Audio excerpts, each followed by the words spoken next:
তো বাতাসে যেন সুগন্ধি খাবারের ছোড়াছড়ি। শহরের সব শ্রেণীর লোক বাদ নিয়ে মা ফাতেমার ছোট বোন কুলছুমের বাড়িতে মেজবানের দাওয়াতে উপস্থিত হতে। একদিন মা ফাতেমার বোন কুলছুমের বাড়িতে অনেক বড় খাবারের আয়োজন করা হলো, যে আয়োজনে সেই সময়ের ধন্যাঢ্য ব্যক্তিবর্গরা উপস্থিত ছিলেন। সবাই সেখানে দাওয়াত পেলেন। সবাই কুলছুমের বাড়িতে আস্তে আস্তে খাবারের জন্য সে মেজবানে উপস্থিত হতে লাগলেন। নবী করিম সাল্লাল্লাহু আলাইহি ওয়াসাল্লামও সেখানে গেলেন। সেখানে তিনি সবাইকে দেখতে পেলেন। তারপর কুলছুম নবী করিম সাল্লাল্লাহু আলাইহি ওয়াসাল্লাম দেখে সালাম দিয়ে বললেন, হে আল্লাহর প্রেরিত রাসূল, আমার পিতা, আপনি আমার মেজবানে এসেছেন, আমি অনেক খুশি হয়েছি, আপনি এখানে বসুন। প্রিয় বন্ধুরা, আমরা অনেকেই জানি না কুলছুম ছিলেন ধনসম্পত্তির দিক থেকে অনেকটাই স্বাবলম্বী। পক্ষান্তরে মা ফাতেমা ছিলেন অত্যন্ত গরিব, কিন্তু অত্যন্ত গরিব হওয়া সত্ত্বেও তিনি দিন প্রচার এবং ঈমান আমলের দিকে ছিলেন বেশ অটল। কেনই বা থাকবেন না? মা ফাতেমা হলেন জান্নাতের সর্দারিনী। তিনি জান্নাতুল ফেরদৌসের সকল জান্নাতি নারীদের প্রতিনিধিত্ব করবেন। কুলছুমের বাড়িতে বিভিন্ন রকমের খাবারের আয়োজন হতে লাগলো। মহানবী সাল্লাল্লাহু আলাইহি ওয়াসাল্লাম বললেন, মা কুলছুম, তুমি তো সবাইকে এখানে আমন্ত্রণ জানিয়েছ। সবাইকে এখানে আমি দেখতে পাচ্ছি। শহরের বিভিন্ন লোক তোমার এই মেজবানে অংশগ্রহণ করার জন্য এখানে এসেছে। সবাই নিশ্চয়ই ভালোমন্দ খাবার খেয়ে এখান থেকে চলে যাবে। নিঃসন্দেহে অনেক সুন্দর এবং ভালো একটি আয়োজন করেছো তুমি কাকে কাকে এখানে আমন্ত্রণ জানিয়েছ? কুলছুম বললেন, হে আমার পিতা, আল্লাহ রসুল, আমি আমার মেজবানে এ শহরের ধন্যাঢ্য সবাইকে আমন্ত্রণ জানিয়েছি। সকল পণ্ডিত জ্ঞানীগণীদের এখানে আমন্ত্রণ জানিয়েছি, কেউ তো এখানে বাদ নেই। নবী করিম সাল্লাল্লাহু আলাইহি ওয়াসাল্লাম বললেন, তুমি সবাইকেই আমন্ত্রণ করেছ, কিন্তু একজনকে তো আমন্ত্রণ করনি। কুলছুম বললেন, সে কে বাবা? কাকে আমি আমন্ত্রণ করিনি? নবী করিম সাল্লাল্লাহু আলাইহি ওয়াসাল্লাম বললেন, সেটা তো তোমার অজানা হওয়ার কথা নয়, সে তো তোমারই রক্তের সম্পর্ক, তোমার আপন বোন ফাতেমা। কুলছুম একটু চুপ হয়ে রইলেন। সে ফাতেমাকে ইচ্ছে করেই আমন্ত্রণ করেনি, কারণ ফাতেমা ছিল অনেকটাই গরিব, তার পোশাক আশাক ভালো ছিল না। কুলছুম ভেবেছিল ফাতেমা যদি সেই আমন্ত্রণে আসে তাহলে তার মান সম্মানে হানি ঘটবে, তাই তিনি তাকে আমন্ত্রণ করেনি। এদিকে কুলছুম যখন অনেক বড় মেজবানের আয়োজন করলো, ভালো ভালো কোরমা পোড়াও খাবারের আয়োজন করলো, মা ফাতেমার আপন বোন কুলছুম শহরের সবাইকে আমন্ত্রণ করে খাওয়াচ্ছে। তখন সেই সময় একবেলাও খেতে পারছিল না মা ফাতেমা এবং তার ওরসজাত দুই সন্তান হাসান এবং হোসেন। হাসান হোসেন ক্ষুধার জ্বালায় কাতরাতো। তারা ক্ষুধার জ্বালা সহ্য না করে তার মাকে বলছিল, মা, আমাদের খুবই ক্ষুধা লেগেছে, আমরা আর ক্ষুধার জ্বালা সহ্য করতে পারছি না, তুমি আমাদের কিছু খাবার দাও। মা ফাতেমার চোখ থেকে যেন অঝোর ধারায় পানি ঝরছিল এবং মনে মনে সে ভাবছিল, এই মাসুম বাচ্চার মুখে আমি কি তুলে দেবে এখন? আমি না হয় ক্ষুধার জ্বালা সহ্য করতে পারছি, কিন্তু এই মাসুম বাচ্চা দুটো তো ক্ষুধার জ্বালা সহ্য করতে পারছে না। ফাতেমার কান্নায় তখন আল্লাহর আরশ কেঁপে উঠল। হায় আল্লাহ, আপন বোনের বাসায় কত খাবার, আর এখানে একটুও খাবার নেই। হাসান হোসেন সেই বেলার ক্ষুধার যন্ত্রণায় কাতরাচ্ছে, আর এদিকে মা ফাতেমার আপন বোন কুলছুমের বাড়িতে ভালো মন্দ খাবারের আয়োজন করা হচ্ছে। অনেক ধরনের ভালো খাবার, কোরমা পোলাও সবকিছুর আয়োজন করা হয়েছে।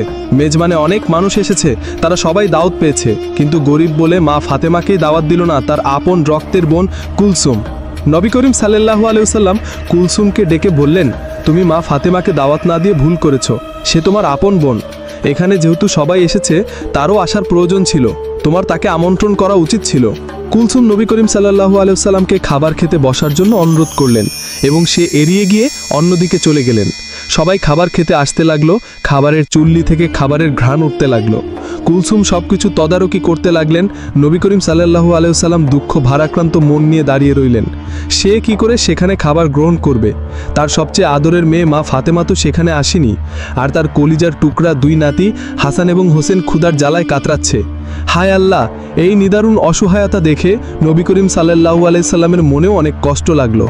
তারপর মা ফাতেমার কাছে যখন হাসান হোসেন ক্ষুধার জ্বালায় চিৎকার করছিল, মা ফাতেমা কোনো উপায় না পেয়ে শুধু চুল্লিতে গরম পানি দিয়ে ফুটাতে লাগলেন, আর হাসান হোসেনকে বললেন, এই তো বাবা, একটু পরেই খাবার হবে, তোমরা যাও পাহাড়ের কাছে গিয়ে খেলা করো, আমি রান্না হলেই তোমাদের ডাকবো। আসলে চুলায় কোনো খাবারই ছিল না, শুধুই ছিল গরম পানি, যেগুলো মা ফাতেমা চুল্লিতে ফুটাচ্ছিলেন। কারণ ছেলেদেরকে তো কিছু একটা বোঝাতে হবে, তার ঘরে যে নেই কোনো খাবার, সে শুধুই এই অবস্থা দেখছিলেন আর চোখ থেকে অঝরো ধারায় পানি ঝরাচ্ছিলেন। পক্ষান্তরে তার আপন বোনের বাসায় খাবারের আয়োজন শুরু হতে লাগলো। তারপর সবাইকে খাবারের জন্য যখন কুলছুম খাবারের পাত্রের কাছে গেলেন, তখন তিনি সেই ঘটনা দেখে তো অবাক হয়ে গেলেন। কারণ তিনি যখন খাবারের পাত্রের কাছে গিয়ে একে একে খাবারের ঢাকনা তুলছিলেন, তিনি দেখলেন রান্না করা সকল ভালো খাবার, পোলাও, কোরমা, মাংস সবকিছু যেন কয়লা হয়ে গিয়েছে। তিনি বললেন, হায় আল্লাহ, এ কি করে সম্ভব? এ কি করে হলো? একটু আগেই তো সকল খাবার রান্না হয়েছিল, খাবার রেখেই আমি আমার পিতার সাথে কথা বলছিলাম। এখন সকল খাবার কেন কয়লা হয়ে গেল? কার অভিশাপে এমন হলো? শহরের বিভিন্ন মানুষ এখানে খেতে এসেছে, সবাই খাবারের জন্য অপেক্ষা করছে। আমি যদি এখন তাদের খাবার না দিতে পারি, আমার মান সম্মান কিছুই থাকবে না। এই কথা ভাবতে ভাবতে দৌড়ে কুলসুম মানবী হজরত মোহাম্মদ সাল্লাল্লাহু আলাইহি সাল্লামের কাছে গেলেন। তিনি তার পিতাকে বললেন, হে আমার পিতা, আমি এখন কি করব? আমার সামনে অনেক বিপদ, এমন কেন হলো? আমি কিছুই ভাবতে পারছি না। মহানবী হজরত মোহাম্মদ সাল্লাল্লাহু আলাইহি সাল্লাম তার মেয়ে কুলসুমকে বললেন, কেন মা, কি হয়েছে? তোমাকে এত হতাশাগ্রস্ত লাগছে কেন? আমাকে খুলে বলো। তখন কুলসুম বললেন, আমি যে খাবার আয়োজন করেছিলাম সে খাবার বাবুর্চিরা রান্না করেছিল। এখন দেখছি সকল খাবারই কয়লা হয়ে গিয়েছে। আমি যখন আপনার সাথে কথা বলে সবাইকে খাবার দেওয়ার জন্য তদারকি করতে গেলাম, খাবারের পাত্রগুলোর ঢাকনা একে একে তুলতে গিয়ে দেখি সব খাবার কয়লায় পরিণত হয়ে গিয়েছে। এখন আমি কি খাওয়াবো আমন্ত্রিত অতিথিদের? তাদের আমি কি দিব? এত বড় মেজবানের ধরনাঢ্য ব্যক্তিরা, গণমান্য ব্যক্তিরা উপস্থিত হয়েছেন। আমি যদি এখন তাদের খাবার না দিতে পারি, আমার মান সম্মান কিছুই থাকবে না। আপনি আমাকে সাহায্য করুন, আমি কি করতে পারি? নবী করিম সাল্লাল্লাহু আলাইহি সাল্লাম সবকিছু বুঝতে পারলেন। তিনি বললেন, মা কুলসুম, তুমি অনেক বড় ভুল করে ফেলেছ, যে ভুলের জন্য আল্লাহর আরশ পর্যন্ত কেঁপে গিয়েছে। আল্লাহ তোমার উপর নারাজ হয়েছেন, কারণ তুমি তোমার আপন বোন ফাতেমাকে গরিব বলে এই মেজবানে আমন্ত্রণ করনি। সে দিন আনে দিন খায়, তার মাসুম বাচ্চা হাসান ও হোসেন ভালো মন্দ তো দূরের কথা, দুবেলা পেট ভরে খেতেও পারে না, তবুও তোমার আপন বোনের ছেলেদের তুমি আমন্ত্রণ করনি। শহরের সকল মানুষকে আমন্ত্রণ করেছ, আর গরিব বলে পোশাক আশাক ভালো নেই বলে তাকে ডাকুনি। সে মনে মনে অনেক কষ্ট পেয়েছে, তার মাসুম বাচ্চারা ক্ষুধার জ্বালায় কাতরাচ্ছে। এই ঘটনা আল্লাহর আরশে পৌঁছে গিয়েছে। আল্লাহ নারাজ হয়েছেন তোমার উপর, তাই তোমার সকল খাবার আল্লাহ কয়লায় পরিণত করে দিয়েছেন। তখন কুলসুম বললেন, হায় আল্লাহ, আমি তো এটা ভাবিনি। হে আল্লাহ নবী, আপনি কিছু একটা করুন, সমাধান দিন আমাকে। নবী করিম সাল্লাল্লাহু আলাইহি সাল্লাম বললেন, এটার উপায় একমাত্র মা ফাতেমার কাছেই আছে। তিনিই পারবেন সকল সমস্যার সমাধান করতে। তার ইচ্ছায় আল্লাহ সমস্যা দূর করে দিতে পারেন। তখন কুলসুম দৌড়াতে দৌড়াতে মা ফাতেমার বাড়িতে গেলেন। গিয়ে ডাক দিলেন, বোন ফাতেমা। মা ফাতেমা বের হয়ে এলেন, বললেন, হে আমার বোন, তোমাকে এত হতাশাগ্রস্ত দেখাচ্ছে কেন? এই অসময়ে তুমি আমার বাড়িতে কেন? আজ তো তোমার বাড়িতে অনেক বড় মেজবানের আয়োজন। তখন কুলসুম কান্না করে বললেন, হে বোন আমার, আমাকে ক্ষমা করে দিও। আমার মেজবানে আমি সবাইকে আমন্ত্রণ করেছি, শুধু তোমাকে।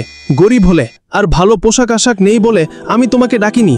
এই ভুল যদি আমি করে থাকি, আমাকে মাফ করে দিও, এবং আমার হয়ে তুমি আল্লাহ তাআলার কাছে মাফ চেয়ে নাও, যাতে আল্লাহ আমার ভুল ক্ষমা করেন, আমার আমন্ত্রিত অতিথিরা যাতে এসে খাবার খেতে পারে। তোমাকে আমন্ত্রণ করতে পারেনি, আমি অনেক বড় ভুল করে ফেলেছি। তখন মা ফাতেমা বললেন, না না, ঠিক আছে, আমি নিতান্তই গরিব মানুষ। শহরের ধনাঢ্য মানুষরা তোমার দাওয়াতে এসেছে, আমি সেখানে গেলে হয়তো তোমার মান সম্মানের হানি হতে পারত।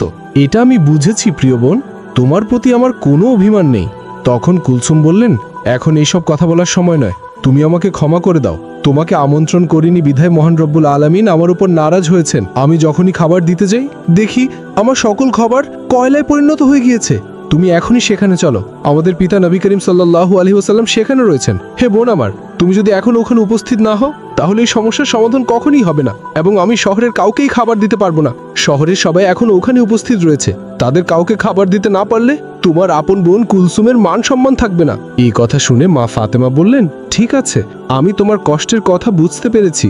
বোন আমার, তুমি হতাশা হয়ে না, চলো দেখি কি করা যায়। এই বলে হাসান ও হোসেনকে নিয়ে মা ফাতেমা কুলসুমের বাড়ির দিকে রওনা হলেন। তারপর কুলসুমের বাড়িতে গিয়ে মা ফাতেমা দেখলেন মহানবী হজরত মোহাম্মদ সাল্লাল্লাহু আলাইহি ওয়াসাল্লাম মা ফাতেমার অপেক্ষায় মেজবানির উপস্থিত সকলের সামনে দাঁড়িয়ে রয়েছেন। মা ফাতেমা সেখানে গিয়ে আল্লাহর নবীকে সালাম দিয়ে বললেন, হে আমার পিতা, আমার সালাম গ্রহণ করবেন। মহানবী সাল্লাল্লাহু আলাইহি ওয়াসাল্লাম মা ফাতেমার সালামের উত্তর দিয়ে বললেন, মা ফাতেমা, তুমি এসেছো? আমি তোমারই অপেক্ষায় ছিলাম। মা ফাতেমা বললেন, হ্যাঁ বাবা, আমি এসেছি। কুলসুম আমার বাড়িতে গিয়েছিল আমাকে ডাকতে, ওই আমাকে নিয়ে আসলো। নবী করিম সাল্লাল্লাহু আলাইহি ওয়াসাল্লাম বললেন, হ্যাঁ, তোমার বোনের ঘোর বিপদ, সে একটি ভুল করে ফেলেছে। আমি নিজেও জানি তার এই কাজটি করা ঠিক হয়নি। মহান রব্বুল আলামিন তোমার কষ্টে তিনিও ব্যথিত হয়েছেন। তোমার বোন কুলসুম একটি ভুল করে ফেলেছে, সে তোমাকে আমন্ত্রণ করেনি, এখানে সে অহংকারে বসে এই পাপ কাজটি করে ফেলেছে। মহান রব্বুল আলামিন তোমার দুঃখ কষ্ট দেখে তিনি নারাজ হয়েছেন। আজকের এই মেজবানের শহরের গণমান্য ব্যক্তিরা উপস্থিত হয়েছেন, তারা আজ দুপুরে মেজবানের আহার গ্রহণ করবে বলে এসেছে, কিন্তু তারা কি করে খাবে? মেজবানের জন্য যে সকল খাবার রান্না করা হয়েছিল সে সকল খাবারই কয়লায় পরিণত হয়ে গিয়েছে। এই কথা শুনে মা ফাতেমা অবাক হয়ে বললেন, আমি তো আমার বোনকে কখনোই অভিশাপ দেইনি, এমনটি কেন হলো?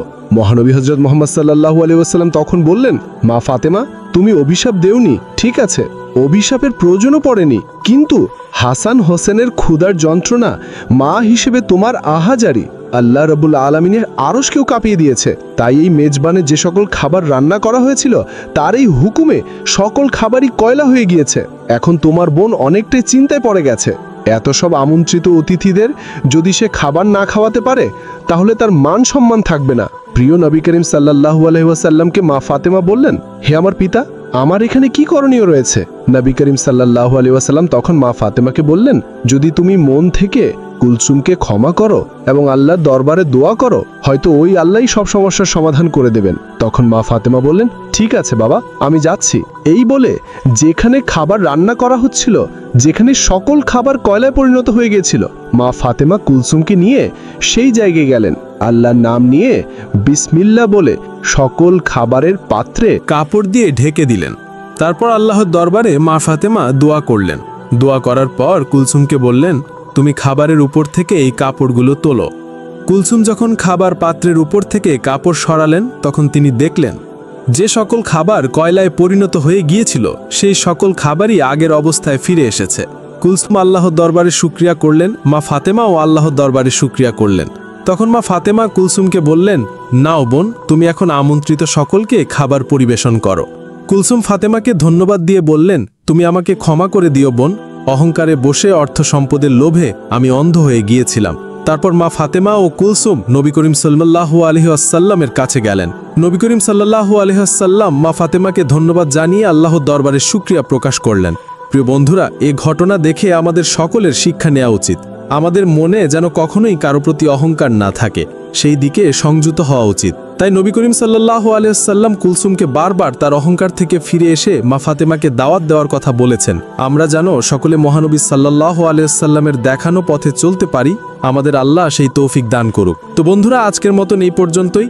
আশা করছি পরবর্তীতে আরও নতুন কোনো ঘটনা নিয়ে হাজির হব। সেই পর্যন্ত সবাই অনেক ভালো থাকবেন, সুস্থ থাকবেন এবং নিজের দিকে খেয়াল রাখবেন। ভিডিওটা ভালো লাগলে দয়া করে একটি লাইক দিবেন এবং আপনার মতামত জানিয়ে একটি কমেন্ট করবেন। আর যদি আপনি আমার চ্যানেলে নতুন হয়ে থাকেন তাহলে চ্যানেলটা সাবস্ক্রাইব করে ফেলুন। ইসলাম প্রচারের উদ্দেশ্যে ভিডিওটা শেয়ার করুন। আমাদের পাশে থাকুন। ইনশাল্লাহ আবার দেখা হবে নতুন একটি ভিডিওতে।